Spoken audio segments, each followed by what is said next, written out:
There is a prison in America that nobody really talks about. It sits on a military base. It has no individual cells. Over 4,100 men sleep in open dorm rooms, rows and rows of bunk beds, like a college campus gone wrong. Phones are banned, but thousands of phones have been found inside. Weapons are banned, but a man was stabbed in the eyeball. In 2025, somebody flew a 46-pound bag of contraband straight over the fence. Not a small bag, 46 pounds. And right now, sleeping in one of those bunk beds is one of the most famous men in the world. The famous rapper, Diddy. This is FCI Fort Dix, and this is what they don't put in the brochure. If this already has you hooked, subscribe right now. There's a lot more coming. Most people picture a prison as gray concrete walls, iron bars, and tiny cells. Fort Dix is none of that. It's a low-security federal prison, technically. But low security doesn't mean easy.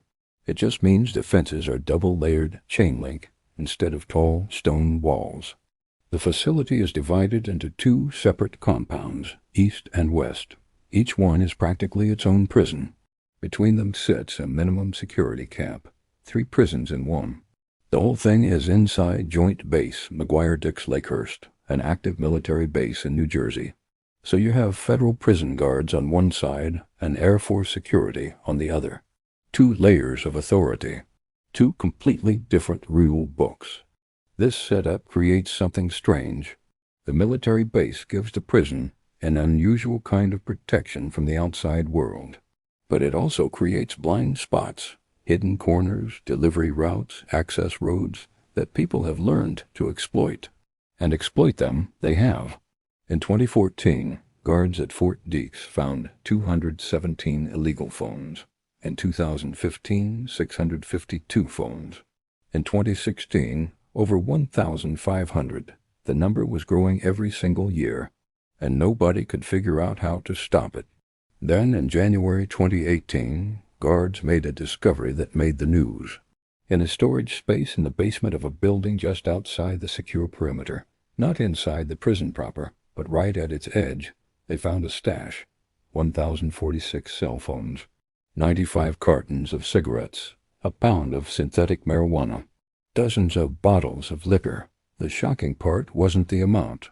It was what the discovery meant. Inmates had been quietly slipping out of the secure area, collecting goods, and slipping back in, without anyone knowing. That same year, a correction officer named Paul Anton Wright was arrested. He'd been working the facility while smuggling contraband in for inmates. In 2022, another guard was sentenced to 26 months in prison for accepting bribes to bring in synthetic marijuana and tobacco. When the people meant to enforce the rules are breaking them, who's really in charge? But even after the human smugglers were caught, the contraband kept coming. This time from the sky. Drones. In 2020, a drone ring was busted. They'd been dropping phones, tobacco, and supplements inside the fence using unmanned aircraft. Quietly, at night. No footprints, no faces. Just packages falling from the sky. In 2025, Bureau of Prisons Director William Marshall testified to Congress about an attempt at Fort Dix, where staff intercepted a dropped bag weighing 46 pounds. Inside, contraband. Enough to suggest this was not a one-time experiment. This was a supply chain. Drop a comment. What shocks you most so far? And subscribe if you want the full story.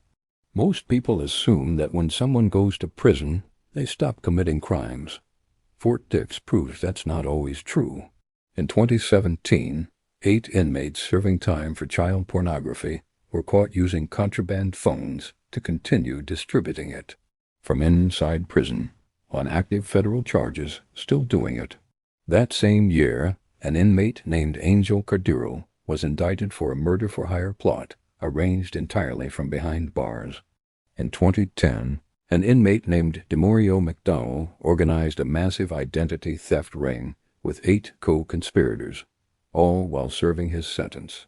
He was given 14 more years. The crimes didn't pause when he walked through the gate. They evolved. Then there's the violence. In 2021, one inmate stabbed another in the eyeball. In December 2025, an inmate named Jarrett Morales was found dead inside the facility. The cause of death is still under investigation. Fort Dix is classified as low security, but low security is not the same as safe. So what does a normal day actually look like inside Fort Dix? Inmates wake up to count. Multiple times a day, officers confirm that every body is exactly where it should be. Work assignments begin early. Jobs pay between 12 cents and 40 cents per hour. That's not a typo. There are no individual cells. Men sleep in open dorm rooms on bunk beds. Privacy is not a thing. Communication with family happens through a system called TrueLinks, text messages only, no real email. Phone calls are 15 minutes long and monitored. Visitation happens on weekends. The commissary is how you survive. Tuna fish for $3.75. Rice cakes for $5.75. Pop-Tarts for $2.85. If your family sends you money, you eat better. If they don't, you make do. There are programs, GED classes, ESL, AA and AA groups, vocational training.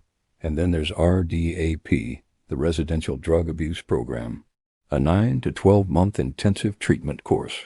It's not easy to get into, but for those who complete it, the reward is massive. Up to 1 year knocked off your sentence. That program is why Fort Dix became a destination for one very specific high-profile inmate. On October 30th, 2025, a transfer bus arrived at FCI Fort Dix. On it, Sean Combs, known to the world as Diddy.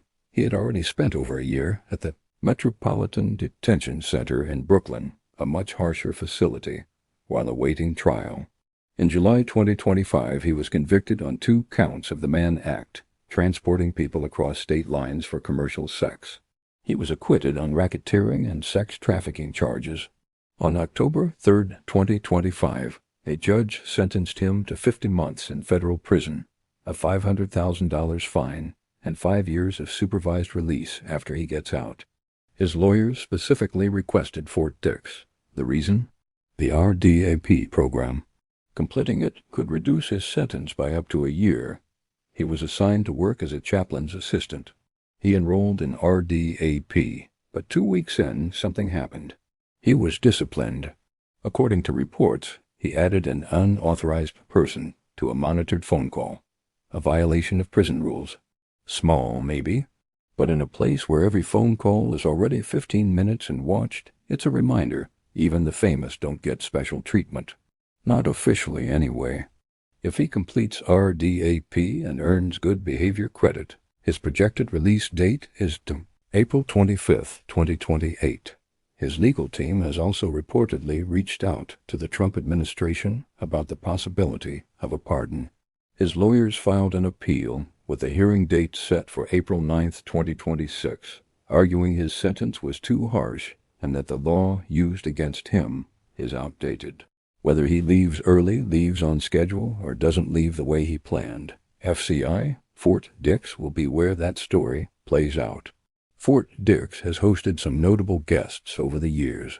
Martin Shkreli, the pharmaceutical executive who became one of the most hated men in America, was held there. He reportedly continued running his company from inside, allegedly using a contraband smartphone. He was later transferred to another facility. Wayne Kilpatrick, the former mayor of Detroit, served part of his 28-year sentence for bribery and racketeering at Fort Dix. George Young, the real cocaine trafficker who inspired the movie Blow, spent 19 years inside the federal system, including time at Fort Dix. Joe Giudice of Real Housewives of New Jersey fame also did his time there. Famous names, different crimes, same dorm rooms, same 15-minute phone calls, same commissary tuna for $3.75. FCI Fort Dix is not Alcatraz. It's not his Supermax. Nobody is in solitary. The fences aren't 30 feet tall, but 4,100 men live there. Contraband flows in by drone. Guards have been arrested for smuggling. Crimes have been committed from inside those walls. A man was stabbed in the eye. Someone died in December 2025, and we still don't know why. And the whole thing sits on a military base, watched by two sets of authority. And still, none of that seems to be enough to make it fully controlled. The question isn't whether Fort Dix is dangerous. The question is, who or what is really in charge inside those double fences? That's the story of FCI Fort Dix, America's largest federal prison, hidden in plain sight on a military base in New Jersey, 40 miles from Philadelphia. And it's far more complicated than they want you to know. Subscribe and hit the bell. More documentaries like this are coming. And comment below, should Diddy be at a tougher facility?